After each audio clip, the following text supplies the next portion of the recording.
muy contentos porque nosotros llevamos ya 40 y pico de años sirviendo al Señor, gracias a Dios a tiempo completo, y nos hemos acostumbrado a vivir con poco, con mucho, en fin, eso está ahí, ¿no? El Señor permitió que la casa que teníamos alquilada la compraran unos chinos, curioso, ¿no?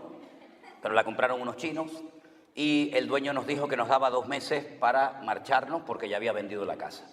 Nosotros dijimos, vale, pues estupendo. Cruzábamos la calle, como en la acera de enfrente, está nuestra iglesia. Decidimos en esos 2 meses, 2 meses y un día, estuvimos trabajando muchísimo, desde la mañana hasta la noche, y acondicionamos unas habitaciones, unos cuartos en la parte de arriba, en la planta de arriba, para hacer una cocina, unos baños, en fin, una vivienda lo suficientemente digna, ¿sí? Estuvimos 4 años y medio viviendo allí. Nos vino la pandemia encima. El día jueves de esa semana, Armando, que está aquí presente, que él es el responsable de subir todo a YouTube y a Facebook y editar los vídeos y todo eso, me dijo, si tenemos que cerrar la iglesia, me enciendes la computadora, lo llaman aquí, me enciendes el ordenador y yo desde casa puedo manejar las cámaras. Y yo le dije, eso fue antes del 15 de marzo del 2020, yo le dije, no creo que sea necesario cerrar la iglesia, eso es un disparate, ¿cómo voy a cerrarle? ¿Estamos locos o qué? Digo, no vamos a cerrar la iglesia, y más en España, con lo que cuesta ganar un alma, como ahora que tiene gente, ahora la tiene que cerrar. Entonces, la cuestión está en que el sábado llegó la noticia de parte del gobierno de que efectivamente todas las iglesias tenían que cerrarse. Para mí fue un golpe tremendo, tremendo, porque jamás en mi vida me podía imaginar que iba a cerrar la iglesia.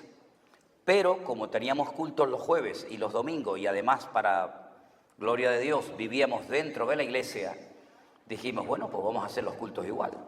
Ahora, al día siguiente de la noticia de que teníamos que cerrar la iglesia, yo me puse de rodillas en la habitación que teníamos y le dije al Señor, Señor, dame sabiduría. Llevo 40 años pidiéndole sabiduría al Señor todos los días. Y le dije, Señor, ¿cómo puedo atender a la gente? Porque no pueden venir. Pero gracias al Señor, hoy en día existen redes sociales y métodos para poder alcanzar a la gente en cualquier parte del mundo en tiempo real. Entonces hicimos un grupo de WhatsApp, que aún lo tengo.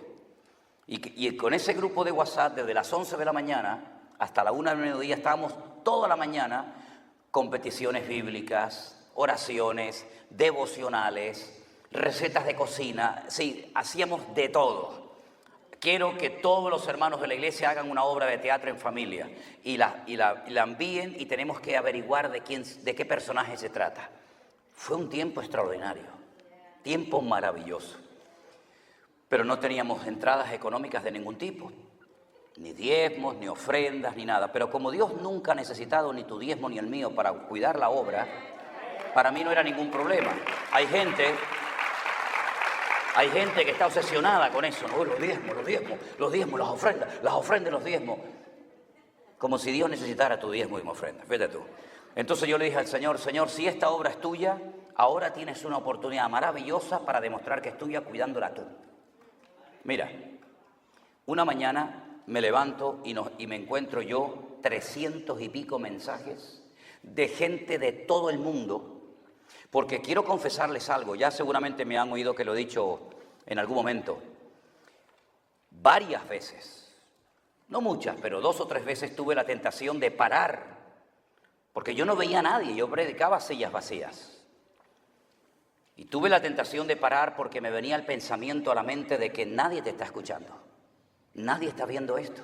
¿Qué estás haciendo? ¿A quién le estás predicando? A mi mujer, que vivíamos allí juntos con mi hija pequeña, porque la mayor está casada y vive en otra zona.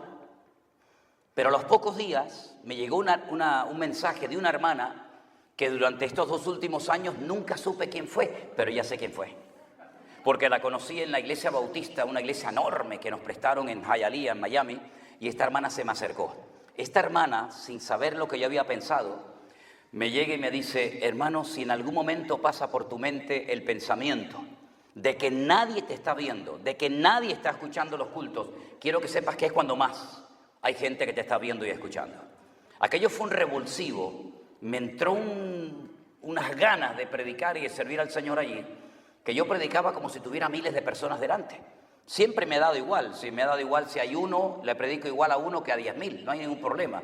Pero para mí aquello vino de parte del Señor. Y esa hermana la conocí el otro día cuando estuvimos el otro día, llevamos ya casi un mes y medio fuera de casa, digo el otro día cuando estuvimos en Miami. Comenzaron a caernos llamadas de todas partes del mundo, de Alaska, de la isla de Ushuaia, de la ciudad de Ushuaia en Argentina, de Afganistán, de Japón, de las islas Hawái, de todo el mundo nos llegaban llamadas y ofrendas. No sabían cuál era el número de nuestra cuenta bancaria, pero nos mandaban por el Western Union y por el MoneyGram, miles y miles de euros, lo que nunca en la vida. Y yo decía, pero Dios mío, algo está pasando. Nos sentábamos a la mesa a comer y era el teléfono una llamada y otra. Cuando nosotros nos íbamos a la cama a dormir, la gente decía, buenos días, pastor, ¿cómo está? Digo, bueno, hermano, buenos días no, de aquí son las 3 de la mañana. Pero para ellos era de día o viceversa. Fue algo impresionante. La cantidad de llamadas, gente que nos decía, porque a todo esto, yo hacía un devocional por WhatsApp y se lo mandaba a los miembros de la iglesia. Pero un día pensé, oye, a lo mejor si hago el devocional de la mañana, me pongo el teléfono delante y lo hago así en abierto, a lo mejor lo verá alguien más. Uy, ¿para qué fue aquello, papá? Aquello fue terrible. Empezaron a llamarnos y a escribirnos de todas partes. La gente me escribía correo y yo uno por uno iba contestando a al otro, a la señora, Pero un día me levanté y digo, si en vez de pasar horas delante de un ordenador contestando preguntas, pongo el teléfono así y hago un programa y digo, ¿cómo lo llamo? El pastor online, ya está, el pastor online. Si yo lo pongo así y empiezo a contestar, pues así en 2 o 3 días me quito todas las preguntas de encima y ya no me escribe más. No, aquello fue peor todavía, aquello fue terrible. Y venga ya preguntas hasta el día de hoy, ¿no? Miren, hermanos, nosotros no hemos podido olvidar jamás todo lo que el Señor ha estado haciendo. Porque lo bonito de todo esto es que yo no he hecho nada. Nosotros no hemos hecho absolutamente nada. La gente, ¡ay, qué sacrificio! ¿Sacrificio de qué? ¿Qué sacrificio? ¿Sentarme en un despacho a predicar la palabra cuando ese es el trabajo que Dios me ha dado a mí hasta que me muera? ¿Sacrificio qué? Sacrificio el que Él hizo por nosotros. Yo no hago ningún sacrificio por Él. Él lo ha hecho todo. ¿Te das cuenta? Entonces Dios respaldó la obra. El Señor mantuvo la obra, la sigue manteniendo y resulta de que nos dimos cuenta de que había centenares, miles y miles de personas que nos llamaban católicos, santeros, brujeros, hermanos separados del Evangelio, gente que no quería saber nada del Señor, gente que había salido herida, maltratada, apaleada, etcétera, de distintos lugares y comenzaron a reconciliarse con el Señor y comenzaron a leer la palabra porque el énfasis fundamental de mi ministerio es lea la palabra. Y ay, hermanos, si más leyera y estudiara el pueblo de Dios la palabra, no habrían sucedido tantas barbaridades que han sucedido. Ni tanta manipulación, ni tanto engaño, ¿verdad? Que parece que los pastores somos como dioses, que todo lo que decimos el pueblo sí guana, amén. No, Señor. Los que más tenemos que estar en el punto de mira somos nosotros los pastores, porque ustedes son los que oyen. Pero nosotros somos los que hablamos. Y por cada palabra, por cada enseñanza, por cada estudio que compartamos con el pueblo de Dios, tendremos que rendir cuentas. Entonces me he dado cuenta de que muchas veces, durante años, gente ha estado predicando cosas que no ha analizado. ¿Por qué yo predico eso? ¿Quién le enseñó a usted a decir eso? ¿Por qué usted ministra así? ¿Por qué usted repite como el loro cosas que dijo este y el otro y el otro? ¿Usted las ha comprobado realmente a la luz de las Escrituras? Comenzamos a dar estudios de escatología bíblica porque me di cuenta de que la gente le tenía miedo, pánico, rechazo a las profecías, al libro del Apocalipsis. Cuando es el libro que más hay que leer en los últimos tiempos. El libro del Apocalipsis, las profecías de los tiempos finales no se escribieron para asustar al pueblo de Dios, sino al contrario, para alentarlo, para instruirlo, fortalecerlo en la fe. Y entonces el Señor nos permitió publicar una serie de materiales como hermenéutica, la ciencia de la correcta interpretación de los textos bíblicos, homilética, saber exponer ese conocimiento, escatología bíblica, un estudio sobre Daniel, Apocalipsis, educación cristiana, me di cuenta de que hacía falta educar a la gente espiritualmente hablando. Cómo reaccionar ante la presión, ante la crítica. Sí, es muy bonito los aplausos, las fotos, eso está muy lindo, pero esta no es la realidad de la vida. La realidad de la vida es la traición, la crítica, el juzgarte. Eso también entra dentro del paquete, mijo. Y tenemos que estar preparados para eso, ¿verdad? Porque el aplauso y el reconocimiento te puede echar a perder, pero lo otro te acerca al Señor. Porque se aprende más llorando que riendo. Y hay gente que viene a la iglesia a reírse. Pero donde más deberíamos de llorar quebrantados ante la presencia de Dios es en nuestras congregaciones. La iglesia no es un circo para pasarle la mano. El otro día se me acercó un hermano y me dice: hermanos, quiero hacer una pregunta. Digo, bueno, hágame una, que no sea muy difícil, por favor. Y me dice: ¿es correcto, como me enseñaron a mí en mi iglesia, que tengo que pedirle al Señor que me enseñe el arte de predicar sin ofender a nadie? Y le dije, primeramente, eso no es un arte, eso es una desgracia. Si usted predica y no se ofende a nadie, usted no vale para el ministerio. Usted vale para diplomático. Dígale a su país que lo ponga de diplomático en otro país. Pero aquí, el que predica la verdad, o te aman o te quieren crucificar. Es que aquí no hay medias tintas. Aquí es el pan pan y el vino vino. Al que le gusta bien y al que no también. Hasta el mismísimo Señor Jesucristo, un día se le acercaron sus discípulos. No estoy predicando, todavía no he empezado, esto es una introducción nomás, Se le acercaron los discípulos y le dijeron: Señor, hoy la gente se fue un tanto ofendida contigo porque predicaste duro. Y el Señor podía decir: ay, llámenlos otra vez, dígale que vengan a pagar, que les voy a pedir perdón. El Señor les dijo: si se quieren ir ustedes ahora, ahí está la puerta, aprovechen antes de que se quede demasiado tarde. Pero el que me siga a mí carga su cruz, y el que no fiel hasta la muerte no recibe el premio. Es decir, hermanos, no que predicamos para ofender a nadie. La iglesia virtual no viene para competir contra nadie. Yo nunca he competido con nadie. Yo no tengo que competir con nadie. Mi lucha no es contra pastores, denominaciones, iglesias, para nada. Nuestra lucha es contra principados y potestades, contra los gobernadores de las tinieblas, contra huestes espirituales de maldad en las regiones celestes. Y la palabra ofende. ¿A quién ofende? ¿A quién ofende la palabra? ¿A quién le sienta mal la palabra? Pues le sienta mal la palabra al desobediente, al rebelde, al que no quiere cambiar, al que va por libre, al que se cree que es no sé qué y no es nada. A ese, lógicamente, la palabra le va a ofender. Yo, como oveja, jamás me congregaría en una iglesia donde la predicación nunca me toca el corazón. La predicación tiene que apuntar al tercer botón de la camisa de un hombre, al corazón, directamente. La predicación del Evangelio, la exposición de la palabra no es un entretenimiento, no es un juego, no es un pasatiempo. Estamos hablando de almas que se pueden condenar eternamente en el infierno. Y mis queridos hermanos, cuando el Señor Jesucristo predicaba verdades que a muchos le ofendían y les molestaban. Y dice que había momentos que lo querían tirar por un barranco. Y el Padre siempre lo protegió. Y si hoy en día algo necesita la iglesia del Señor, es gente que sea valiente en los púlpitos, que no tenga miedo a que se vaya la familia tal y cual, porque da muchos diezmos y ofrendas, como si los diezmos y ofrendas suyos mantuvieran la obra del Señor. La obra tiene 2000 años, mi hermano. El que cuida y sustenta a la iglesia es el Señor Jesucristo, no usted. Bueno, vamos a pasar a la palabra porque yo me acelero y saben que... Cierre sus ojos un momentito, vamos a orar al Señor. Qué privilegio, pastor, honor estar en su iglesia. ¿Cuántas veces hemos hablado por teléfono? Bueno, será el mes que viene. No, pastor, dentro de 6 meses. Bueno, llegó el momento cuando el Señor quiso. Y aquí estamos tan agradecidos, porque como decía nuestra hermana Cristina, es muy difícil encontrar hoy en día pastores que no tengan problemas con los celos y las envidias. Es muy difícil encontrar pastores que se alegren con la bendición ajena.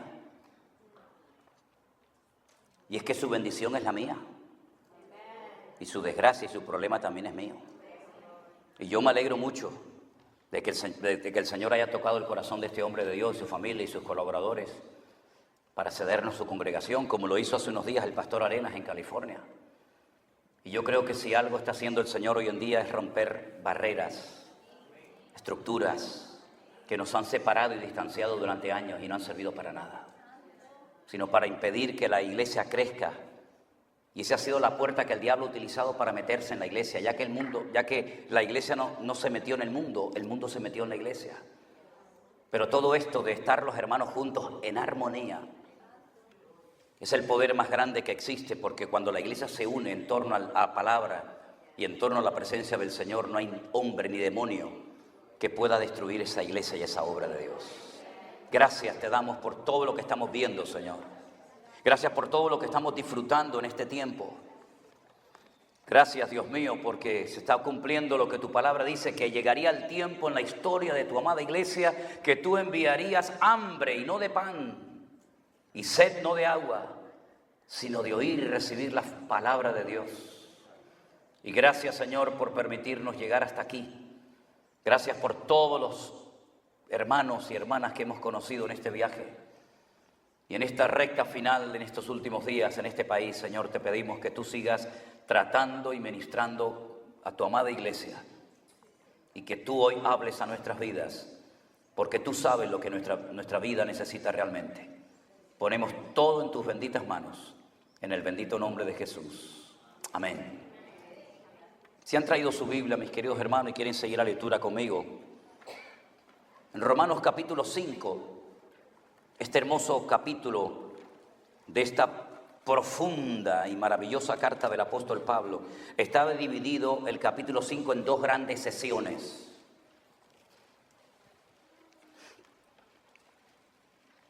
La primera parte del capítulo 5 de Romanos nos habla acerca de los resultados que fluyen de ser justificado por Cristo. Y la segunda parte nos habla acerca de la comparación, de la analogía que existe entre el primer Adán y el segundo Adán, del cual también hablaremos en esta tarde.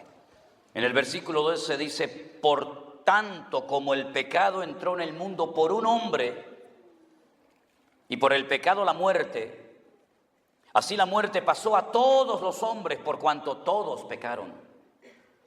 Pues antes de la ley había pecado en el mundo, pero donde no hay ley no se inculpa de pecado. No obstante, reinó la muerte desde Adán hasta Moisés, aún en los que no pecaron a la manera de la transgresión de Adán, el cual es figura del que había de venir. Pero el don no fue como la transgresión, porque si por la transgresión de aquel uno murieron los muchos, abundaron mucho más para los muchos la gracia y el don de Dios por la gracia de un hombre, Jesucristo. Y con el don no sucede como en el caso de aquel uno que pecó, porque ciertamente el juicio vino a causa de un solo pecado para condenación, pero el don vino a causa de muchas transgresiones para justificación.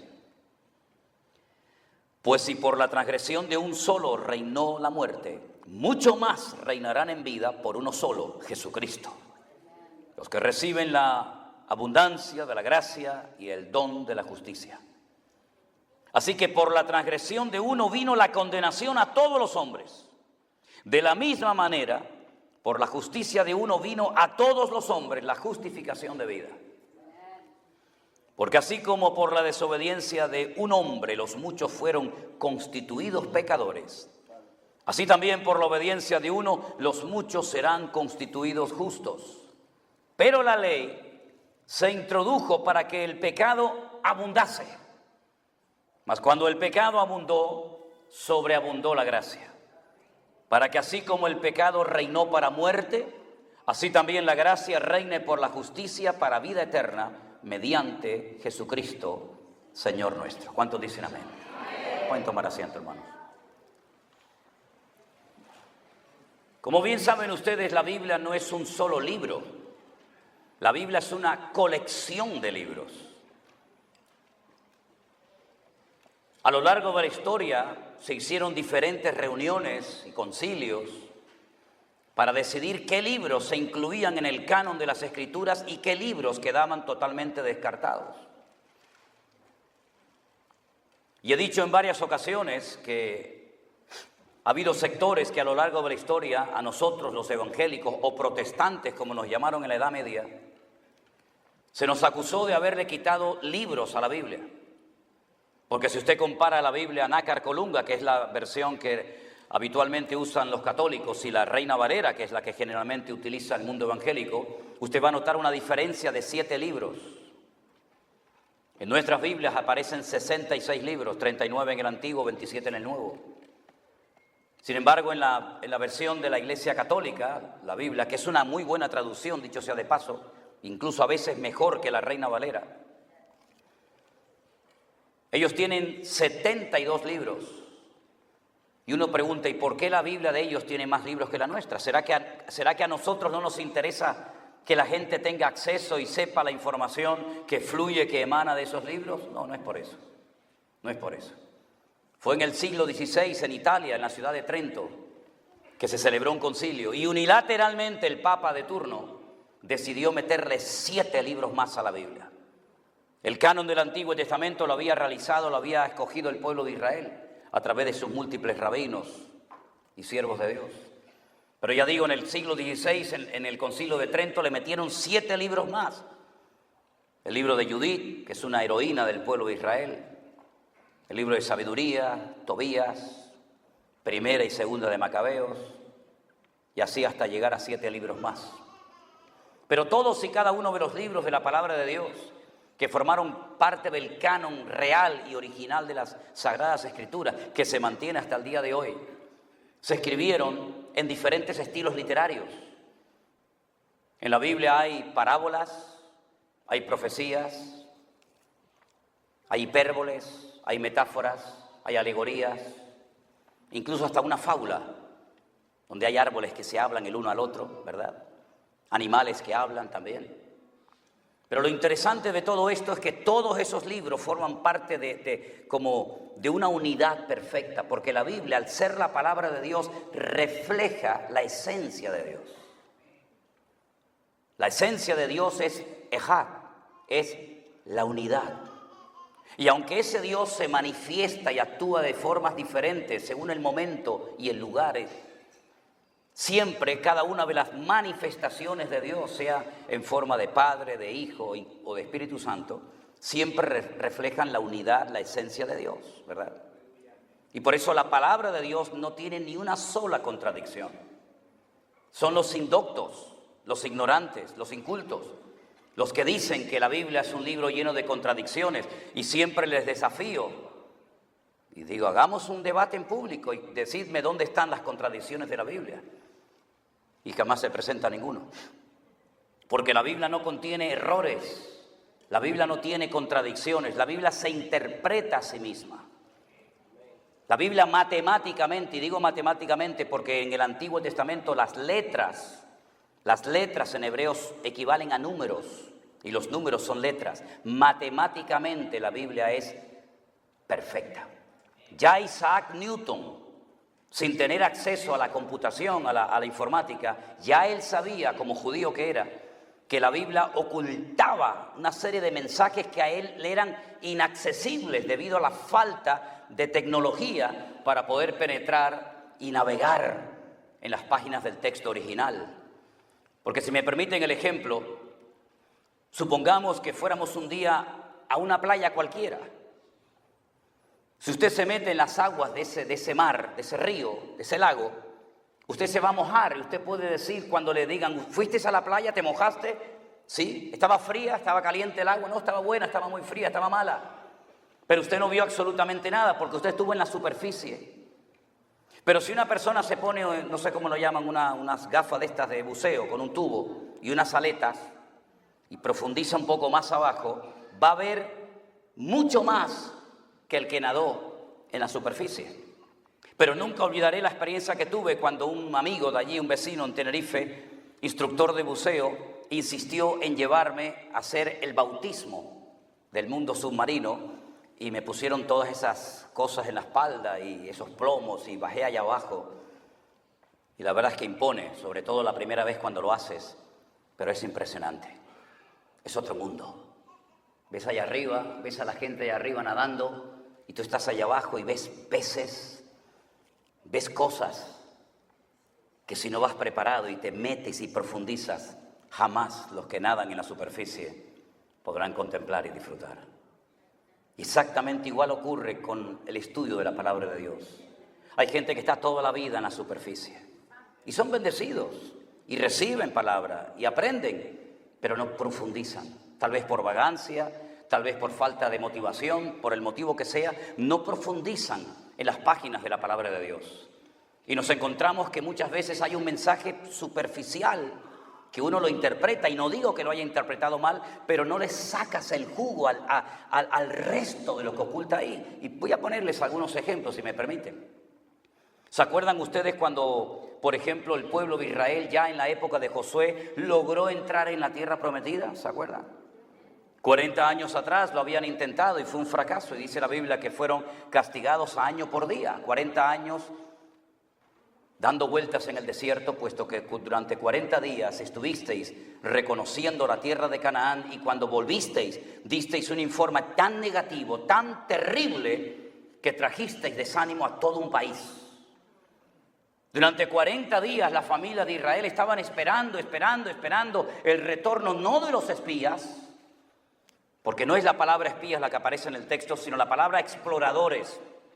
Hombres que fueron enviados a cara descubierta, no se tenían que ocultar, tenían que reconocer la tierra y venir después de un tiempo y decir, bueno, la tierra es así, asado, tiene agua, no tiene agua, es bonita, en fin, lo que sea. Y cuando ellos retornaron, la gente estaba esperándolo con ansia, con verdadera expectativa. Y entonces ellos dijeron, la tierra traga a sus moradores. Nosotros somos muy pequeños de estatura en comparación con esos gigantes. Éramos como pequeñas langostas. Las ciudades están amuralladas hasta el cielo.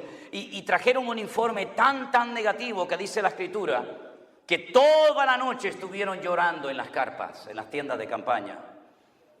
Y al Señor le dolió en el corazón una forma de hablar, que la actitud del pueblo no fue la correcta. Ese día que retornaron los dos exploradores, era el día Teisa Beab. Teisa en Hebreos 9, Ab es un mes. El día 9 del mes Ab, A-V. Ese día marcaron su destino.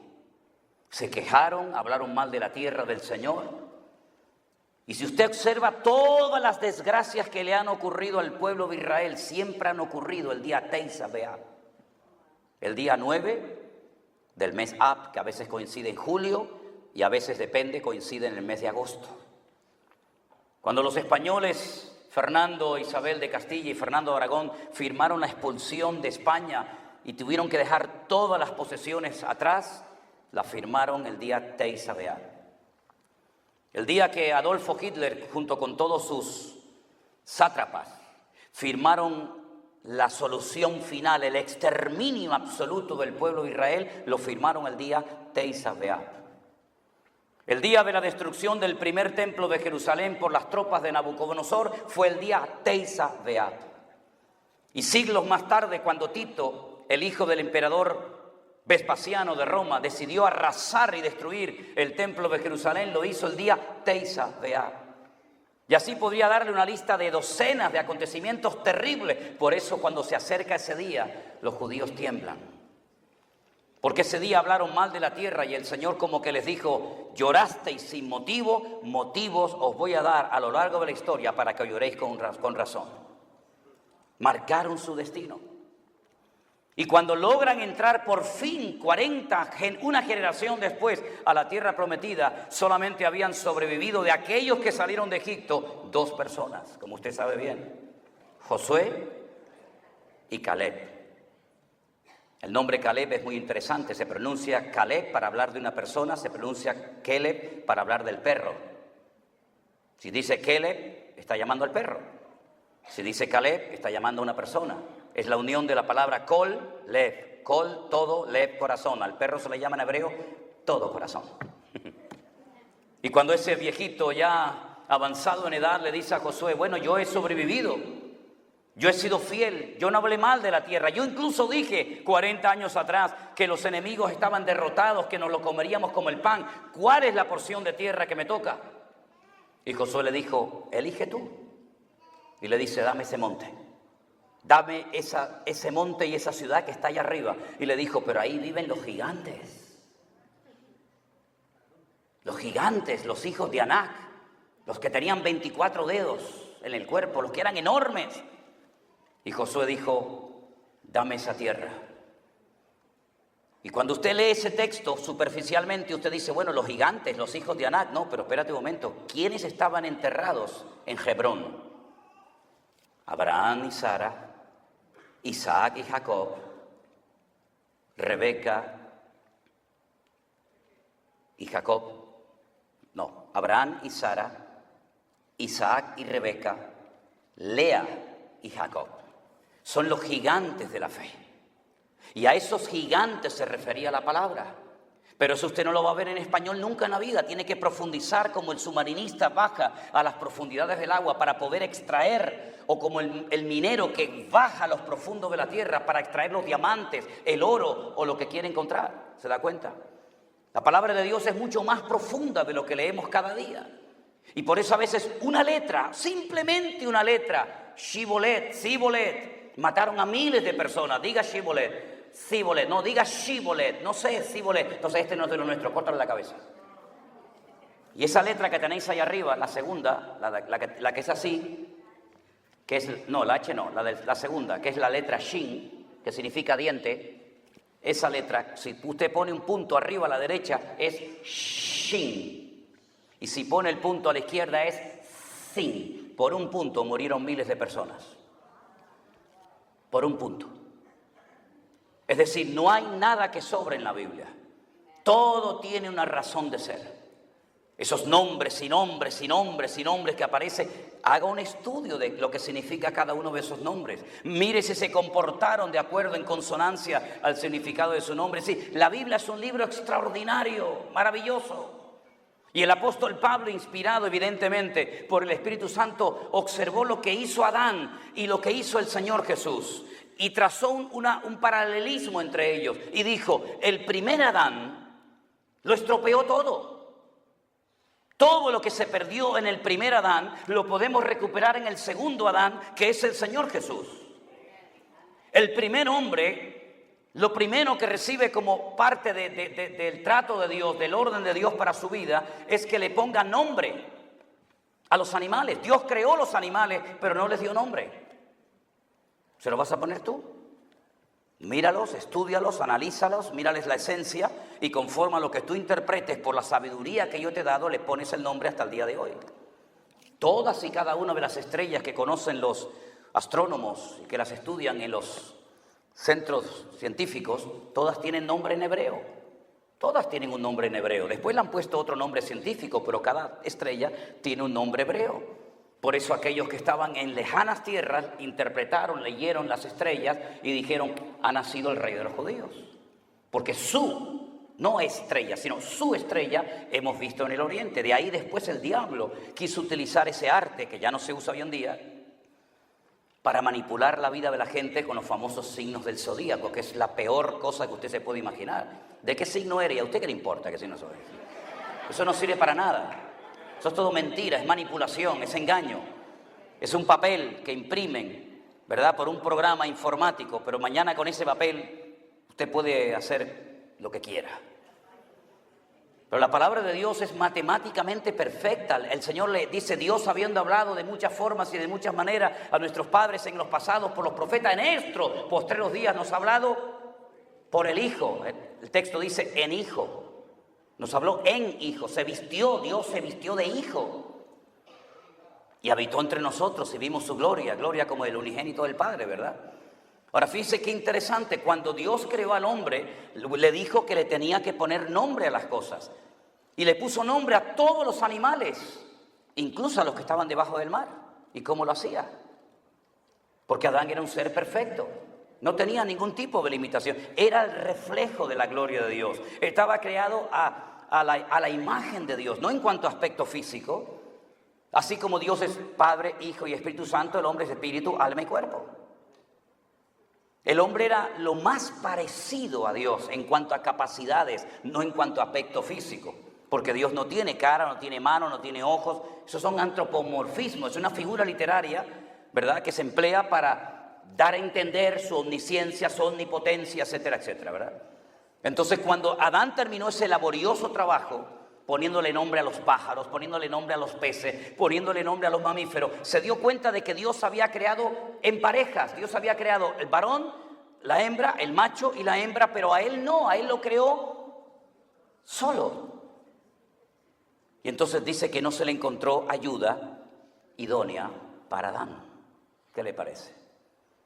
Y entonces Dios le dice, ven para acá. Y dice que lo anestesia, ¿no? Lo dejó dormido para que no opinara ni dijera, ¿le puedes quitar un poquito de allá y poner un poquito por allá? Si usted cállese la boca, quédese quieto ahí que yo sé lo que tengo que hacer. ¿Verdad?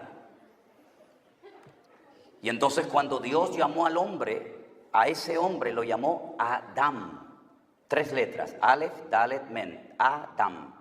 La A, la Aleph, que no es la A, es una letra, es el número 1. Dam es sangre. El primer ser viviente, porque la sangre es la vida, que yo voy a soplar en él aliento de vida.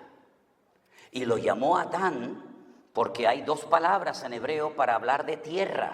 Haaretz y Adama. Haaretz es la tierra en general, es toda la tierra, cualquier parte de la tierra es Haaretz. Pero Dios dijo, no voy a coger cualquier parte de la tierra, voy a tomar esta tierra específica, y sacó así, y esta tierra se llama Adama. Y entonces de la Adama sacó un Adán. Pero no había pareja para él. Queda en un profundo letargo, entra en un sueño profundo, y cuando él se despierta y él ve a esa persona completamente diferente a él, él dice, eso lo sacaste de dentro de mí, eso es huesos de mis huesos y eso es carne de mi carne. La Biblia no dice que Dios sacó a Eva de la costilla, en hebreo no dice eso. En hebreo dice que Dios hizo así y lo cortó. Y lo que cortó le dijo, toma, esto es lo que llevabas pegado a ti.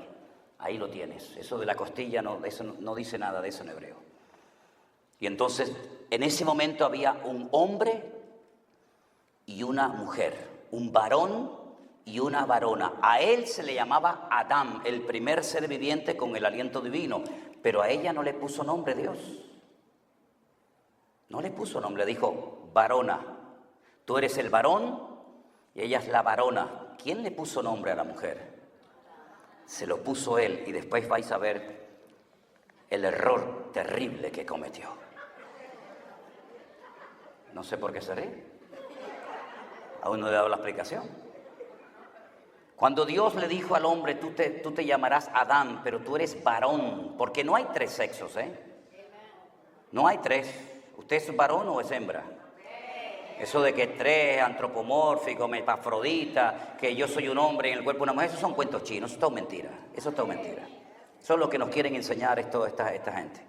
Pero eso no es bíblico. ¿Usted es un hombre o es una mujer? Si no le gusta, eso es problema suyo. Pero usted es hombre o es mujer. Y en la palabra hombre, ish, y en la palabra varona, isha, está incluido el nombre de Dios. En la primera letra de ish, es la letra yod, esta que es así. Y en la última letra de Isha está la letra Hei. Y usted junta la primera del hombre y la última de la mujer y forma el nombre Yah, que es Dios. Pero si yo quito a Dios del hombre y la mujer, la palabra ahora significa fuego y destrucción. ¿Qué es lo que pasa cuando Dios no está en una familia? Porque eso es lo que Dios hizo. Yo voy a estar, mi nombre va a estar. Cuando se junte un hombre con una mujer, yo estoy en medio. Pero si juntamos ish, hombre, no está Dios por ningún lado. Si juntamos isha, mujer, tampoco sale por ningún lado. Es que Dios es un Dios de orden, desde el principio hasta el último de los tiempos. Den un aplauso al Señor. Aleluya. Dios es bueno. Dios es bueno. Ahora ellos saben que Dios está con ellos. Y por eso dice que no se avergüenzan. Están desnudos. No solamente significa desnudos en hebreo, desnudos, sino significa sin argumentos. ¿No dice que estamos desnudos ante la palabra de Dios, que es como una espada que penetra hasta partir el tuétano y las ligaduras?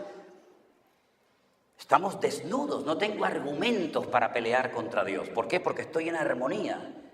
El Señor está conmigo, estamos juntos, y entonces dice la Biblia, ahí lo declaró el Señor en el huerto del Edén: por esto dejará el hombre a su padre y a su madre, y los dos serán una sola carne. Y la palabra que aparece en el texto hebreo es ejad, lo mismo que yo.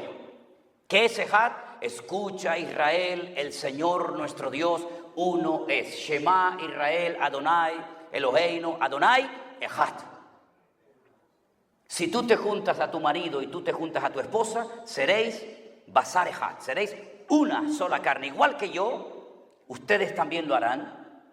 Y por eso una de las cosas que más odia el diablo es a las familias.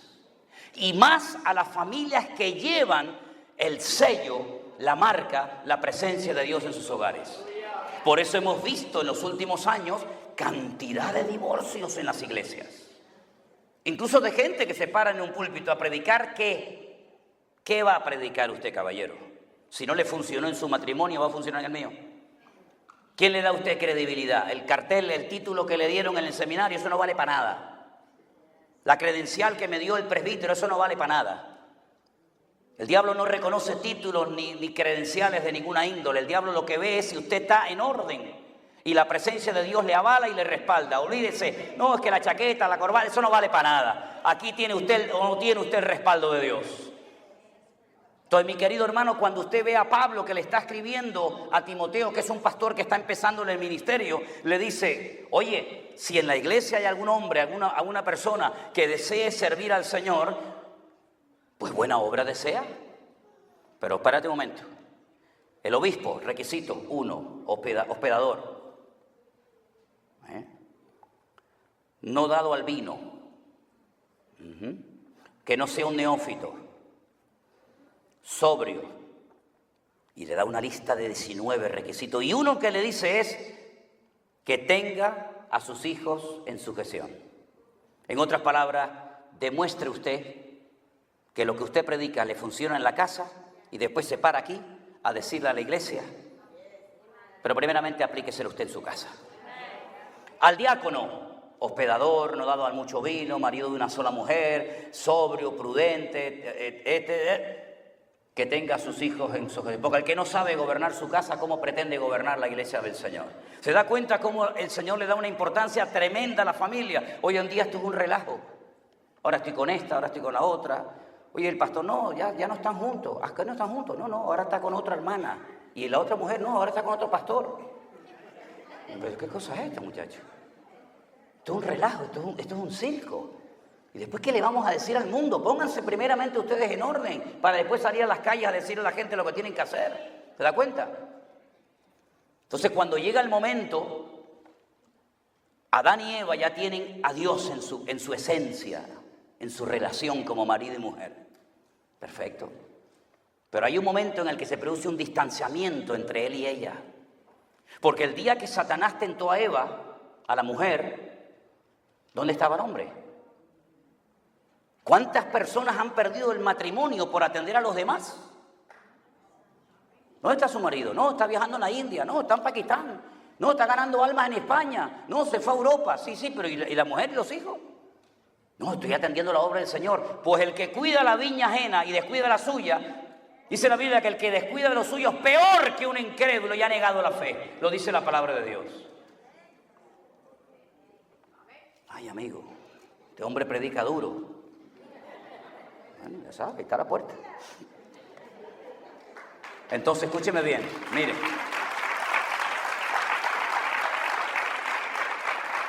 Llegó Satanás aprovechando el vacío, la ausencia del cabeza. Bueno, las hermanas aplaudieron, pero espera, esto va para ti ahora también. ¿Cuántas mujeres están todo el santo día metidas en la iglesia y olvidaron a su marido inconverso? No, es que es un hijo del diablo. Pues no te hubieras casado con él. Ahora es un hijo del diablo. Antes era el amor de tu vida, ahora es el hijo del diablo. El hijo del diablo, pero pones la mano para que te dé el sueldo todos los meses. Pues si es hijo del diablo, no cojas nada. ¿Cuántas mujeres han perdido su matrimonio? No, tengo una reunión de mujeres, tengo una reunión de oración, no tengo un culto en no sé qué sitio, no, soy maestra escuela dominical, y el marido en la casa allí con un guanajo allí sentado. Y dice, ¿a dónde vas, cariño? No, me tengo que ir a la iglesia porque tenemos culto de oración. Ahora a las 10 de la noche, es una vigilia, hermano, una vigilia. Tú no entiendes porque eres un hijo del diablo. Ah, bueno. Al final, ¿qué hace el marido? Pues busca afuera lo que no le dan en casa. No es una justificación, pero ¿cuántas veces por atender a los demás pierdes al que está contigo en la cama durmiendo? Eso le pasó a Adán. ¿Dónde estaba Adán? No sé, tal vez estaría comiéndose por ahí un melocotón, una mandarina, yo no sé lo que estaba haciendo, pero la cuestión está que Satanás dice, ahora es la mía. Porque él se mueve en el desorden, en el vacío. No dice la Biblia, en el principio estaba la tierra en desorden, en tiniebla, ¿verdad? Ahí es donde el diablo se mueve. Y entonces llega Satanás y tienta a Eva. Oye, Satanás solamente, ¿tú te has dado cuenta de este detalle? Satanás solamente fue en persona a tentar a dos personas. ¿Sí o no? A Eva y a Jesucristo. Si eres el Hijo de Dios, dile que estas piedras se conviertan en pan. Eso para mí no es ninguna tentación, porque yo no puedo convertir las piedras en pan, pero para Él sí era una tentación, porque Él puede convertir piedras en pan. Ya solamente con la forma como lo tienta, ya está reconociendo el diablo a quien tiene delante. ¿Qué te parece? Así que te salió el tiro por la culata, amigo. Y entonces hace tentar a Eva, la tienta, le cambia, le manipula. No pierda el tiempo. Hay gente que está todo el día viendo al diablo por todos lados. Y yo veo a mi Señor Jesucristo por todas partes. No, es que Dios, lo que pasa es que no quiere que le hagan sombra. Dios no quiere que le hagan la competencia, sino que Él sabe que el día que ustedes coman se te abrirán los ojos y serás como Él. Esa es la gran mentira de los mormones, que le dicen a la gente que ahora son hombres, pero que si se portan bien llegarán a ser dioses. Eso ya viene de la mitología griega, eso es más viejo que la toferina. Entonces, ¿saben lo que pasa? Que Eva le creyó al diablo, le abrió la puerta, le dedicó tiempo, se puso a conversar. Mira, para pecar tienes que tener tiempo libre. Si tú no quieres pecar, si tú no quieres entrar en desánimo, estás siempre activo en las cosas del Señor. Es que yo no tengo tiempo para pecar, ¿por qué? Porque estoy ocupado en las cosas del Señor. Yo no tengo tiempo para el desánimo, ¿por qué? Porque no tengo tiempo para eso.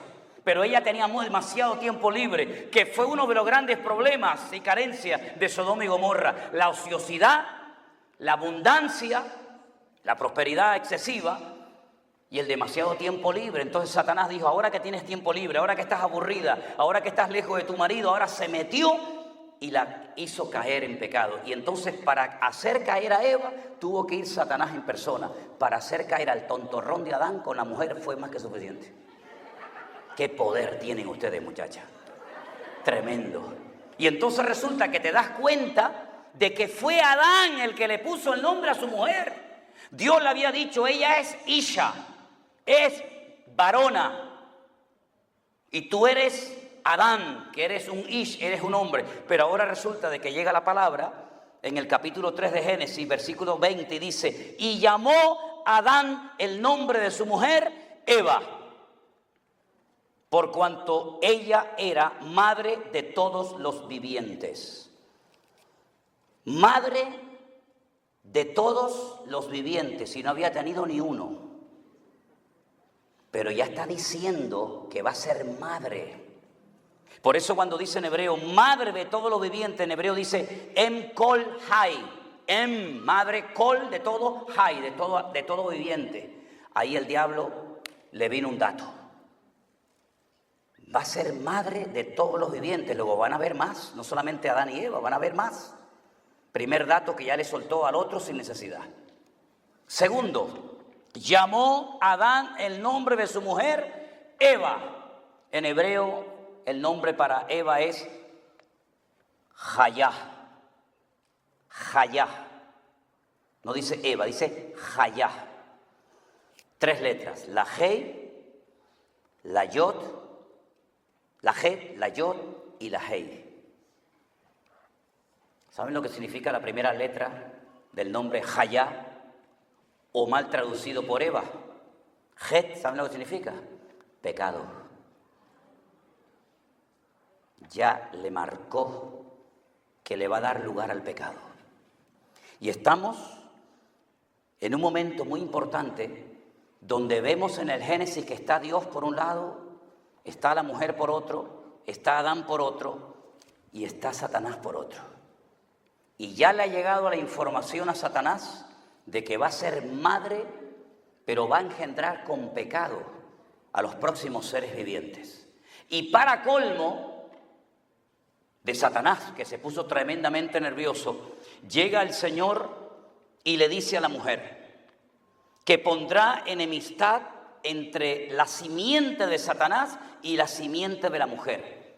La simiente de Satanás, un heredero de Satanás, va a tener la capacidad de herir en el calcañar, en el tobillo, a un descendiente de la mujer. Pero un descendiente de la mujer va a herir en la cabeza a Satanás. Y ahí es la primera profecía mesiánica de toda la Biblia. Satanás, que no lo sabe todo, que más quisiera él. Satanás no lo sabe todo, ¿sabían eso, verdad? Y Satanás no está en todas partes, como algunos creen. Satanás está aquí, no, Satanás, ¿qué más quisiera él? Estar en todas partes. El único omnisciente, el único omnipotente es nuestro Dios. Por eso ahora lo ves aquí, mañana lo ves allá. Le dijo el Señor a Satanás en el capítulo 1 de Job: ¿de dónde vienes? ¿Dónde vienes tú? Dice: de rodear la tierra. Estás en el Edén, estás en el desierto, estás por aquí, estás por allá. No puedes estar en dos sitios al mismo tiempo. Por eso no le atribuye al diablo lo que Dios no le dio. El que está en todas partes es nuestro Señor Jesucristo. Yo estaré con vosotros todos los días hasta el fin del mundo. Se lo dice a un hermano en Europa, se lo dice en Alemania, se lo dice en América. El único que puede estar con nosotros todos los días hasta el fin del mundo es el Señor. Satanás no puede hacer eso. Pero Satanás sabe que va a nacer alguien que a él lo va a terminar hiriendo en la cabeza. Y entonces ahí empieza una guerra desde el jardín del Edén hasta el momento del nacimiento de nuestro Señor Jesucristo. No sabe si va a venir ese descendiente en forma femenina o masculina, no lo sabe. Sabe que va a nacer alguien de la madre de todos los vivientes, ¿verdad? Pero no sabe cuándo, ni dónde, ni cómo se llama, si es hombre, si es mujer. Pero va pasando la historia. Y como Satanás no tiene toda la información, salvo la que Dios permita que él tenga, resulta de que se da cuenta de que esta gente es expulsada del jardín del Edén, pierden la comunión con el Señor, ya no tienen línea directa, sino que ahora tienen que derramar sangre de animales sobre altares, prenderle fuego y de esa manera más o menos tener comunión con el Creador. Van a ser alguien y de momento le hacen dos, Caín y Abel. Tengo un 50% de posibilidades de acertar, ¿será este o será aquel? Bueno, resulta que uno de los hermanos es más espiritual que el otro, porque Dios ha establecido una nueva forma de acercamiento al Señor. Y resulta que todos la conocen perfectamente y entonces Abel lo que hace es que lleva animales a la presencia del Señor, derrama la sangre de los animales, pero su hermano Caín, que es un desobediente y un arrogante y soberbio, él no quiere sujetarse al diseño divino y entonces viene también a la presencia de Dios, no es un ateo, pero es un desobediente y le trae al Señor productos de la tierra. Entonces Satanás se da cuenta que Dios siempre va a utilizar al obediente, no al rebelde. Y entonces le pone en el corazón a Caín que mate a su hermano Abel. Y lo mató. Y es la primera vez en la vida que la tierra se abre para tragar y beber sangre. Y entonces llega un momento en el que Dios vuelve a hablar otra vez y le dice a Caín: Caín, ¿dónde está tu hermano Abel? Lo confronta. Y Caín le dice: ¿soy yo acaso guarda de mi hermano? Y Dios le dice: la voz de la sangre de tu hermano Abel ha llegado a mi presencia. Esa sangre emite un sonido. La voz de esa sangre ha llegado a mis oídos y serás errante hasta el día de tu muerte. Y lo echa de su presencia. Y tiene que ser un ser errante, lo más parecido a Satanás, que es un ser errante, sin amigos, sin familia, sin tierra, sin nada, errando por toda la tierra hasta el día de su sepultura. Y entonces Dios sigue el rastro, porque Caín no puede ser el elegido por el Señor, porque ya Dios lo ha desechado. Abel tampoco, porque acaba de morir. Satanás sigue buscando el rastro, como esos perros sabuesos, ¿verdad? Oliendo, olfateando, oteando el horizonte, diciendo, ¿pero dónde está? ¿Dónde está el que me va a herir? Y resulta que por ahí oye a Dios otra vez que habla, y habla con un hombre que se encuentra en lejanas tierras, y le dice, Abraham. Y ahí Satanás presta la oreja. Y el Señor le dice, sal de tu tierra y de tu parentela a la tierra que yo te mostraré. Ahí le monta guardia Satanás a Abraham. Dice, algo Dios va a hacer con este hombre, porque si no, ¿para qué lo llama? ¿Para qué lo saca de su tierra? ¿Para qué tiene que dejar la casa, la fortuna, todo? ¿Para qué? Y ahí lo sigue y lo persigue. Y Abraham está casado. Y resulta que Satanás tal vez pensó por un momento en su torpeza, que por ahí va a venir el descendiente, y resulta que Dios le promete que va a ser padre de multitudes, pero resulta que su nombre es un nombre maldito, es un nombre que le han puesto los astrólogos de Ur de los Caldeos, porque a los niños cuando nacían los sacaban en las noches estrelladas y los sacerdotes los cogían en brazos y miraban las estrellas y decían, ¿cómo le ponemos a este? ¿Cómo le ponemos a este? Y según ellos interpretaban las estrellas y le pusieron al niño Padre enaltecido, Abraham. Pero Dios cuando lo llama le dice, no, ese nombre te lo pusieron tus antepasados. Yo te voy a poner una letra de mi nombre en tu nombre. Porque no hay ninguna letra, no hay ninguna presencia de mi nombre en tu vida. Entonces Dios le da la letra de su nombre, hey, y le dice, te vas a llamar Abraham, padre de multitudes. Y el valor numérico de su persona se duplica, porque lo que le da valor a nuestra vida no es lo que tienes, sino lo que eres en Dios. Y entonces llega su mujer y le dice, vamos a ser padres. Dios me ha hablado, el Dios que me sacó de Ur de los Caldeos, Dios me va a hablar, Dios me lo ha revelado. Y el Señor le dice, dile a tu esposa que se llama Saraí, que significa mi princesa, que se cambie también el nombre. Se va a llamar Sara, que significa princesa. Sar, Sará, Sarín, Sarot. Príncipe, princesa, etcétera, ¿verdad? Y a los dos les cambia el nombre. Y Satanás les monta guardia porque sabe que algo grande se viene. Dios no se mueve así por las buenas. Satanás le monta guardia. Intentan 1 año, intentan 2, intentan 3, intentan 20, 30 años y el niño no nace. Porque la matriz de Sara está trancada. Pero Dios la abrió. Y le dijo el Señor, cuando nazca tu hijo le vas a poner Isaac. Isaac, que significa el que te hará reír. Y le pone Isaac. Y el diablo dice, se me escapó. Pero a los 40 años Abraham dice, ¿quién va a heredar todo esto? Tengo que buscar esposa para mi hijo, y manda a su hombre de confianza a Eliezer a lejanas tierras. Y le dice, no permitas nunca que mi hijo se junte con paganas, con inconversas, con idólatras. Y dice que le viene su esposa de camino y los dos, ¡pum!, se enamoraron, se vieron un amor a primera vista. Y entonces pasan los años, ya Satanás sabe por dónde van los tiros, ya Satanás sabe, ya le cogió el rastro a la presa. Y entonces resulta que Isaac se casa con Rebeca y resulta que su mujer tiene el mismo problema que tuvo su madre con él. También está estéril. Pero dice que a Isaac, como ya sabía que Dios sanaba, porque ¿qué es lo que será? Lo mismo que fue. Lo dice Eclesiastés 1, ¿sí o no? ¿Qué es lo que Dios va a hacer? Pues mira para atrás. Y lo que Dios hizo allí es lo que va a hacer en el futuro. ¿Quieres conocer el futuro? Mira para atrás. ¿Quieres saber lo que Dios va a hacer? El pasado te lo refleja. Está invertido el orden. Y entonces Isaac dice que oró. Y Dios le abrió la matriz. Y en vez de 1, le nacieron 2. Porque dice la Biblia que la gloria postrera siempre será mayor que la primera. Primero 1, ahora 2. Jacob, espera. Jacob y Esaú. Y Satanás dice, ¿cuál de los dos será? Esaú, Tim Marín, de 2, primer cucaramaca, fue. Este fue no. ¿Cómo es la cosa? ¿Quién salió primero? Esaú. ¿Quién sale segundo? Jacob.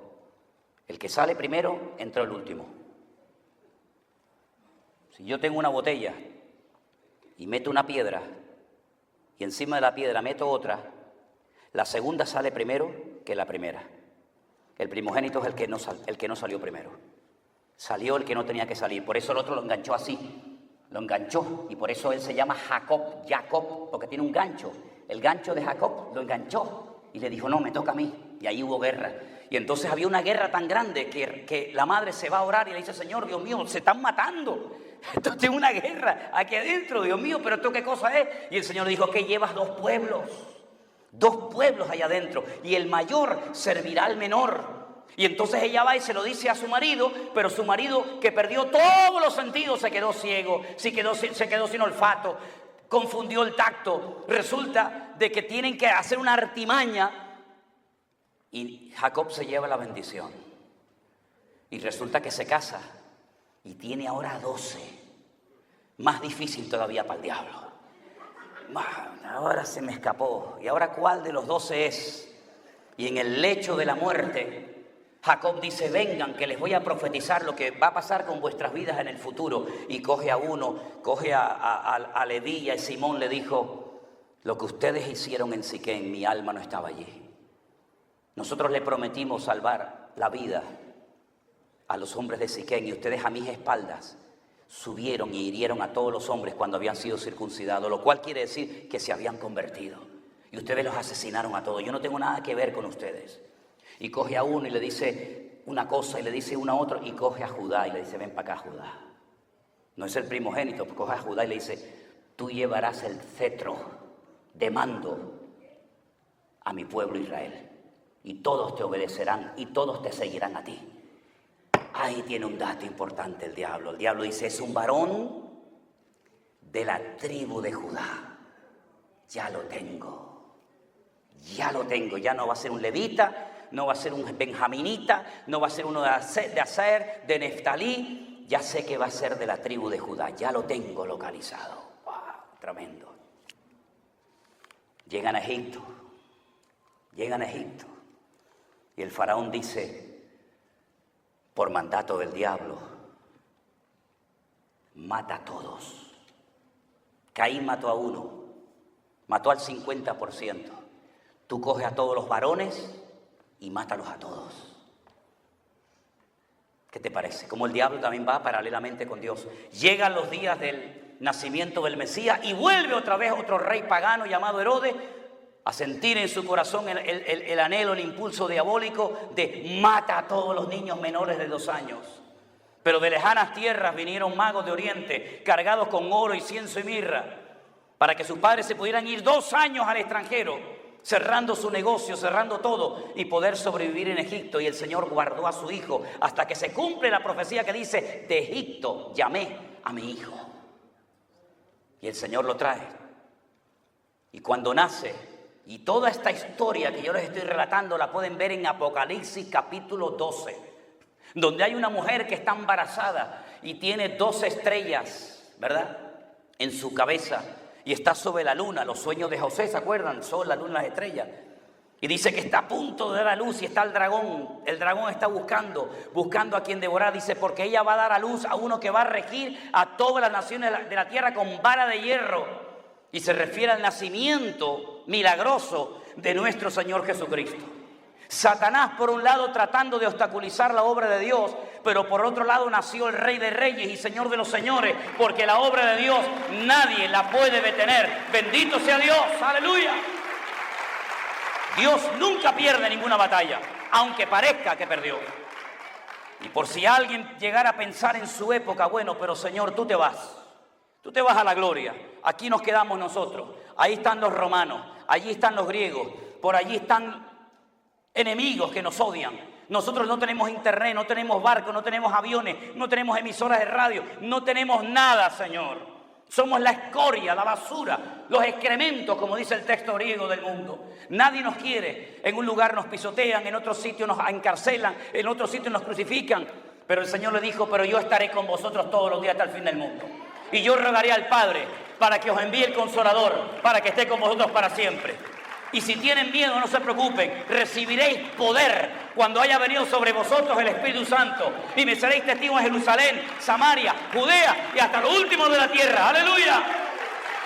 Y por si fuera poco, por si esto fuera poco, y las puertas del infierno no prevalecerán nunca contra la iglesia verdadera del Señor. El diablo lo ha intentado, hermanos. Lean ustedes la historia de la iglesia desde que nace allí en Jerusalén hasta hoy en día aquí en América. Lean la historia ¿Cuántos millones de hermanos nuestros han muerto? Y siguen muriendo, ¿eh? Es muy fácil ser cristiano aquí en América, con aire acondicionado y pantallas y televisión, sí. Pregúntale a nuestros hermanos en Irán, en Pakistán, en Corea del Norte, en China, pregúntale a ellos. Como me dijo una vez a mí un hermano, ¿sabes cómo se saludan los hermanos en China? Aquí saludamos, ay hermano, ¿de qué iglesia eres? ¿De qué denominación eres? Son muchos en la iglesia. ¿Quién predicó el domingo? No, así no se saludan los hermanos en China. Se saludan, hermano, ¿cuántas veces te han encarcelado? ¿Cuántos latigazos llevas tú en la espalda? Te han torturado más de una vez, ¿verdad? ¿En qué cárceles has estado? Ah, yo también estuve en esa. Así es el saludo de nuestros hermanos en China. Ellos saben que convertido, cristiano, es sinónimo de perseguido. Así es. Nosotros cuando hace frío venimos a la iglesia o no venimos, o hace calor no venimos o venimos, ponemos las condiciones. Cuando no me gusta salto y me voy a la de enfrente y encima te ponen la alfombra roja y te reciben allí cuando de aquí saliste con el ramo entre las patas, ¿verdad? Y cuando aquí te ponen en disciplina, ay, aquí esta iglesia no hay amor, el de enfrente te dice, no, venga para acá, mañana lo hago líder de alabanza. No, mire, pastor, me puede casar, pero una pregunta. ¿Usted ha ido ya con el juzgado? ¿Usted está casado legalmente? No, pastor, no lo puedo. ¿Por qué? Porque si me caso me quitan la paga. Ah, le quitan la paga si pone su vida en orden. Pues búscase a otro que lo case. Porque yo nunca he visto a justo desamparado ni su descendencia que mendigue pan. Así que si usted quiere servir al Señor tendrá que ponerse en orden. Y llega el de la esquina y dice, no pasa nada, pastor, venga, hermano, venga para acá. El pastor allí es muy duro. Venga para acá, yo lo caso. Y tú dices, pero ¿casado de qué? Esto es un simulacro, estos no están casados, están viviendo juntos. Porque para viajar por el mundo tiene que tener visa, tiene que tener pasaporte, tiene que tener papeles para demostrar que ese carro es suyo, para demostrar que esa casa es suya. Y resulta que para estar casado, no, Jehová mi pastor, nadie me faltará. ¿Queremos vivir en orden en lo que nos conviene y en lo que no nos conviene? No. Mire, mi querido hermano, todo lo que Adán perdió por su mala cabeza y por su desobediencia y rebeldía, lo podemos recuperar en Cristo. Porque mire, déjeme que le diga algo. Adán era un ser inmortal. Él no iba a morir nunca. Porque el día que peques, perecerás. Él no sabía lo que era el concepto muerte, met. ¿Qué es muerte? No sé lo que es la muerte.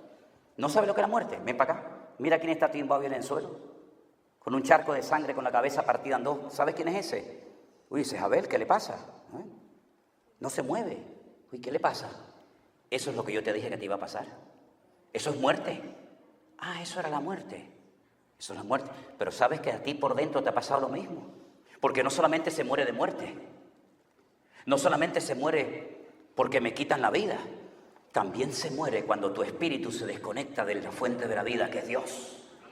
Y Pablo lo captó y dijo, Él os dio vida. Él os dio vida cuando estabais muertos en vuestros delitos y en vuestros pecados. Porque el pecador huele a muerte, dice la Biblia. Porque el pecador, aunque coma, respira, viaje, se tire por paracaídas y haga lo que quiera, espiritualmente hablando está muerto. Y por eso le dijo el Señor a Nicodemo allí bien tarde a la noche, Nicodemo, tú eres principal entre los judíos y no entiendes el concepto que te acabo de decir. El que no nace de nuevo no puede entrar ni ver el reino de Dios. Es nacer de nuevo. No es que yo soy católico, como si usted es budista, eso no vale para nada. Usted es católico porque los españoles trajeron aquí la religión católica. Si hubieran venido los musulmanes, usted hoy sería musulmán. Sí, déjese de cuento. Vinieron unos señores de allá en las carabelas, la pinta de la niña de Santa María, con las espadas y con la Biblia. Y le dijeron, ¿qué hacemos contigo, Atahualpa Yupanqui? ¿Te vas a convertir? No. Siguiente. ¿Te vas a convertir? No. Siguiente. ¿Te vas a convertir? Sí, vese aquí. Vese, coja ahí agua. Ya tenemos un católico más. Venga, el siguiente. Eso fue lo que hicieron los españoles. ¿Me va a decir usted a mí lo que es la historia de mi país? ¿Me lo va a decir a mí? Que se juntó el rey más terrible de la historia, como fue Felipe II, que vivía en el Escorial en Madrid, y se unió con el clero de la Iglesia Católica y dijo, mátenme a todos los que lean la Biblia en España. Córtenme la cabeza, crucifiquen, quemen, hagan lo que quieran, tienen carta blanca. Tienen todo el respaldo de la corona española, a todos los protestantes. Váyanse a Inglaterra, y armó la Armada Invencible y hizo cientos de barcos para ir a Inglaterra a matar a los protestantes. Hicieron el ridículo, ¿verdad?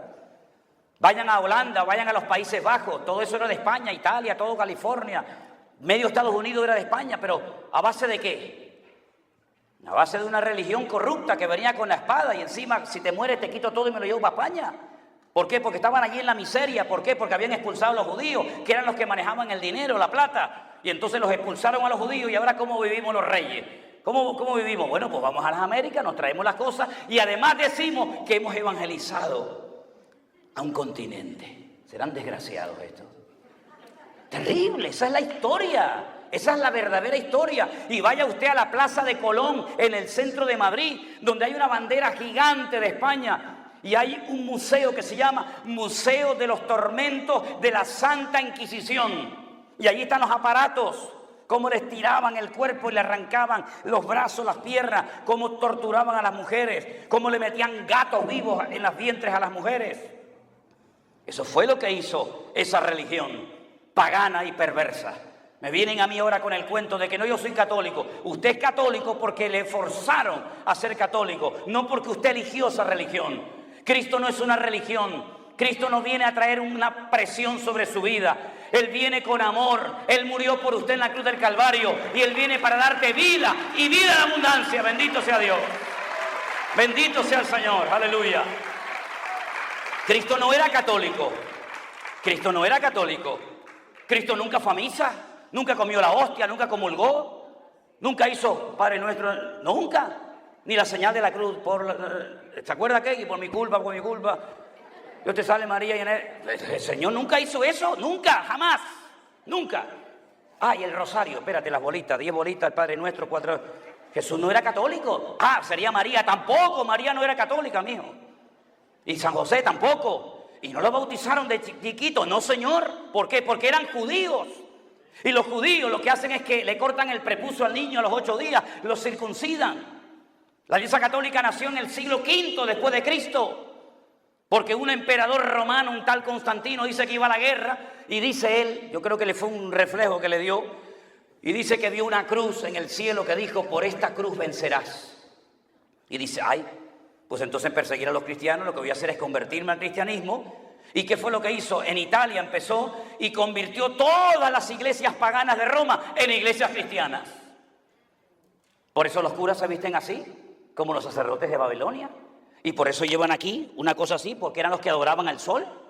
Y por eso la hostia no es triangular, ni la hostia es redonda. ¿Y por qué la hacen así? Porque la levantaban los adoradores del sol y lleva 3 letras, que eran los 3 dioses de las divinidades babilónicas. Pues si es que eso es así. Esto es más claro que agua. Y el gorro de los obispos, ¿cómo es? Como la boca de un pez. Así.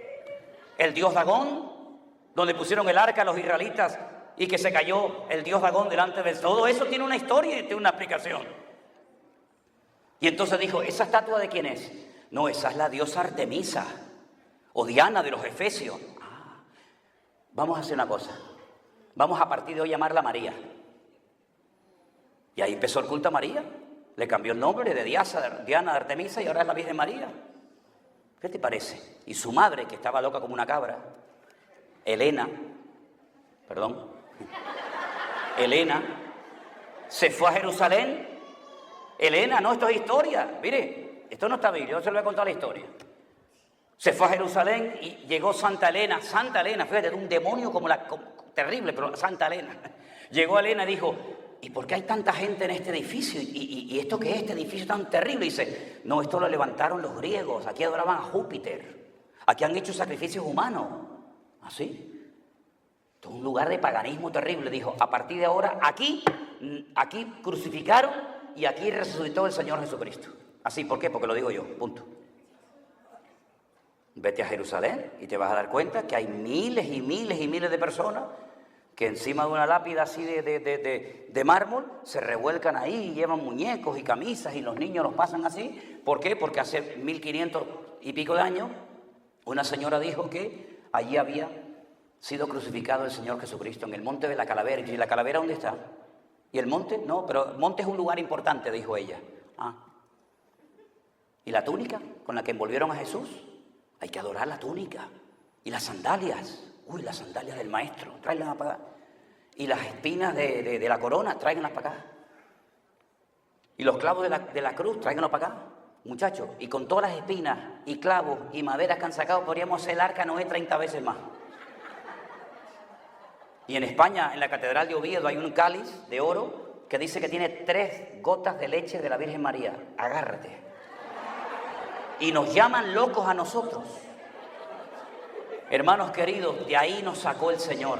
Quitó la venda de nuestros ojos.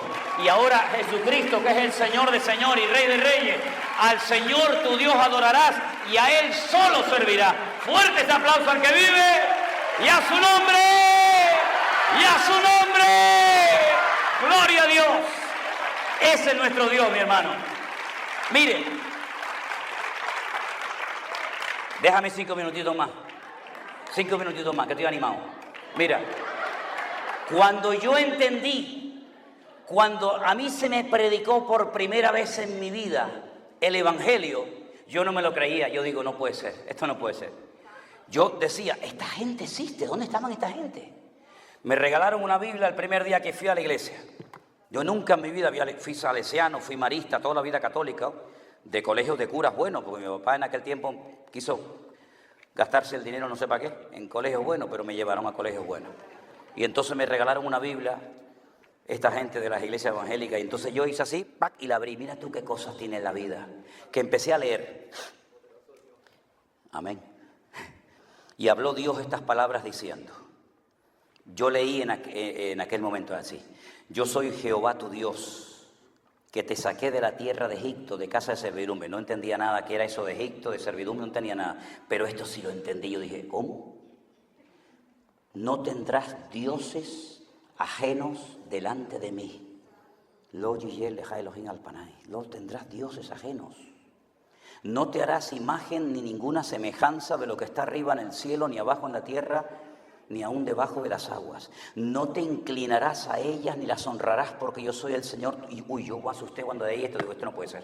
La cogí así, me fui a hablar con don Gilberto, un cura buenísimo,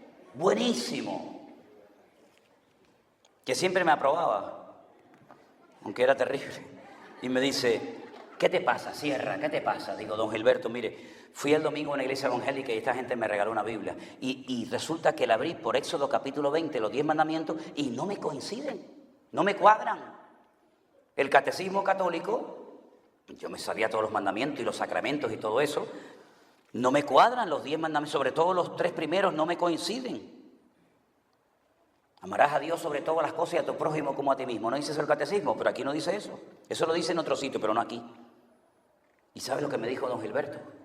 Sierra, si en algún momento de tu vida te encuentras en una encrucijada que no sabes a quién creer y obedecer, a Dios o a la palabra de Dios, quédate siempre con la palabra de Dios. Oye, aquello fue un bálsamo para mi vida. Empecé a leer la Biblia como ni te imaginas. Bueno, amigos míos del barrio donde yo vivía pensaban que se me había quedado loco porque no quería jugar al fútbol, no quería salir. Yo jugaba al fútbol, dejé el equipo de fútbol, dejé las novias que tenía, dejé todo lo que tenía y empecé a leer y a leer y a leer y a leer. Se me ponían los ojos como tomate. Mi padre entraba y me decía, pero muchacha, ¿aún sigues leyendo ahí? Digo, sí, déjame, papá. Y leía y leía y leía. Y entonces yo dije, Dios mío, si esto es verdad, si esto es verdad que tú te humanaste, te encarnaste y viniste a este mundo a morir por mí, ¿esto se lo tengo que contar a todo el mundo? Porque tú te crees que es normal que metan a un señor en una cueva y a los 3 días salga para afuera vivo. Eso no ha pasado nunca. Pero eso es lo que ustedes dicen que pasó. Que murió en la cruz, que murió por mis pecados, que lo crucificaron, que lo maltrataron. A mí me entraba una rabia con los romanos. Si yo hubiera vivido allí, me liaba machetazo con todos los romanos. Me daba una rabia, pero como no podía, digo, el desgraciado los romanos estos. Cuando yo tranca al romano este, le voy a reventar De verdad, me entraba rabia, digo, será cobarde. Ahí te le clava la lanza. Ven, clávamela a mí, ven, clávamela a mí, a ver si puede. Me entraba yo me peleaba con la Biblia, con el romano, con el centurión. Me encantaba David con la espada, con los leones. Yo digo, ese es el que a mí me gusta. Ven para acá, pim, pam. Eso me encantaba. Y entonces yo decía, Dios mío, saliste de la tumba. Increíble, la tumba está vacía, no busque entre los muertos al que vive. Yo con aquello me volvía loco. Y entonces comencé a hablarle a todos los amigos míos en el barrio. Me subía encima de las bancas en la calle y le hablaba a todo el mundo y decía, Manolo se volvió loco Manolo. Y un día le dije a mi padre, papá, ya sé lo que quiero hacer en la vida. Me lo estuvo preguntando toda la vida. Mi padre quería que yo fuera torero, él fue torero también. Y yo digo, mira, yo torero no voy a ser. Yo torero no. Toreé y eso, pero no, yo torero no voy a ser. Y le dije de broma, yo voy a torear al diablo. Me dijo, oye, ¿esto qué cosa es? ¿Tú estás hablando en serio? Digo, no, perdona, papá. ¿Cómo torear al diablo? Siempre estás con bromitas y con tus cosas. Papá, yo quiero servir al Señor. Mírame, así con mi padre tenía una mano que parecía una manopla. Era gorda, así una mano gorda, y me hace ¡pum! Me dio un cachetón y me dijo, tú, pastor, ¿cómo vas a ser tú, pastor, Manolo? Si tú no eres una persona seria, tú no eres responsable, tú no sirves para esto. Tú sabes lo que tiene que ser uno para ser pastor. Y ahora no puedes hacer esto. Y me dio una lista de no, que me asustó. Hasta que al final me permitió ir a la escuela bíblica. Y hermanos, lo que nosotros tenemos como mensaje para compartir al mundo es lo más grande. No hay budista, no hay musulmán, no hay nadie que tenga un mensaje tan poderoso como el nuestro. Cristo vive, sana enfermo, echa fuera demonios, levanta paralítico, hace milagros, porque Él es el mismo. Él es el mismo, ayer, hoy y por los siglos.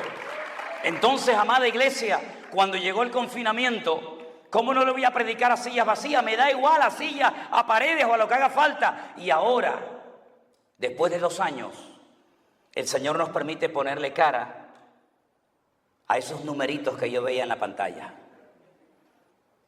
40, 80, 100, 200, 1000. Y yo decía, ¿pero quiénes son esa gente? Y hoy le doy gracias y gloria al Señor públicamente, porque me doy cuenta de que el Señor respalda su obra. No estamos levantando un ministerio ni un hombre, no estamos levantando una denominación. Estoy haciéndole, si me permiten la expresión, publicidad y hablando de mi Señor. El que me sanó, porque Dios me sanó así.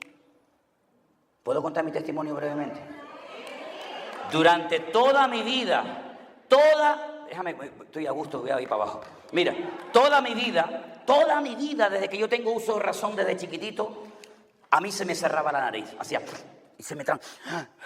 y me asfixiaba, era terrible. Entonces tenía que tener unos botitos unas gotas, me sé todas las marcas y colores, uno en el bolsillo aquí, otro en la chaqueta, en la guantera del coche, en la mesa de noche. Yo recuerdo días en mi vida cuando se me acababan las gotas y era peor que un drogadicto. Terrible, tenía que salir a buscar la farmacia de guardia. Me acuerdo un 24 de diciembre, son esas fechas señaladas, ¿verdad? Y me volvía loco, no podía vivir sin esas gotas. Tantas gotas consumía que me hacía así y hacía, se me caía la sangre, tenía esto así, se me iba a perforar, se me estaba ya perforando, se me estaba uniendo esto con esto. Siempre con pañuelos, empapado en sangre, iba a predicar, la sangre otra vez, tenía que ir al baño, ay Señor, que no me vean la sangre y tal. Iba en el coche, empezaba a sangrar. Toda mi vida estuve así. Peor que un drogadicto. Me ponía muy nervioso, me trancaba y no podía respirar, era una cosa terrible. Me decía, no, agua del mar, muchacho, agua del mar. Yo me metí toneladas de agua del mar, me metí de todo. Una noche en Buenos Aires, nos invitaron a predicar a un campamento de jóvenes. Había como 2000 jóvenes, era una iglesia unida y vinieron jóvenes de todo el país y yo estaba en la habitación en el campo. ¿Hay aquí algún argentino? ¿No? Bueno, gloria a Dios. No, quiero decir gloria a Dios en el buen sentido de la palabra, cuidado. Va a decir no. Entonces estaba allí y me empecé a poner nervioso. No había farmacias porque me iba a entrar la asfixiadera esa. Y yo empecé a marear, y ya me ponía nervioso. Yo siempre he sido un poquito nervioso. Y entonces le digo a Elena, tranquila, le digo a Elena, te tengo que decir algo. Me dice, ¿estás asfixiado? No, digo, estoy fatal, Elena, estoy fatal. Digo, mira, si me desmayo porque me está faltando el aire, y ya era como que me trancaba así como el asma, que me quedaba ahí trancado, si me desmayo, por favor, mira, lo que tienes que hacer es abrirme la boca, cerrarme la nariz y meterme aire porque me estoy muriendo, me estoy muriendo. Y entonces me dice, oye, Manolo, una cosa, ¿y por qué no oramos? Y yo le dije, sí, Elena, está bien. Yo lo que quería eran mis gotas. Me dice, no, vamos a orar. Digo, venga, va, ora. Yo, fe en ese momento ninguna, de verdad le digo, Y me dice, bueno, me puso las manos así. Una oración cortita, ¿no? Señor, ayuda a Manolo, mira que está muy mal, que se está asfixiando, que no sé qué, no sé cuánto. Señor, ayúdalo, ábrele los pulmones, abre la nariz. Cuando dijimos, amén. Oye, me hace la nariz, ¡pac! Se me abrió. Eso fue en el año 90. Ustedes no habían nacido ni nada. 1990. Estamos en el 2022. Nunca más volví a tener dependencia de esa cosa. Dios me sanó. Me sanó. Así que si alguien tiene problemas de respiración, vayan que ella ora por ustedes. Pero Dios ya me había salvado. Salvó mi alma, mi espíritu, sanó mi cuerpo y durante años 4 figuras negras terribles las veía en todas partes. Yo estaba aquí y hacía así y estaban ahí. Terrible. Y hacía así y me estaban detrás. Era terrible, terrible. Era un miedo, un pánico, una sombra. Demonios. El día que me convertí, las sombras estas nunca más aparecieron. Y mira que dije, vengan para acá ahora, vengan para acá, sombra. Te voy a dar sombra, te voy a dar sombra. Así que Dios me salvó, me liberó, me salvó, me sanó y me liberó. Las 3 cosas. Alguien en esta tarde le quiere entregar, cierren sus ojos, hermanos queridos. Alguien en esta tarde entre nosotros, tal vez por primera vez en su vida,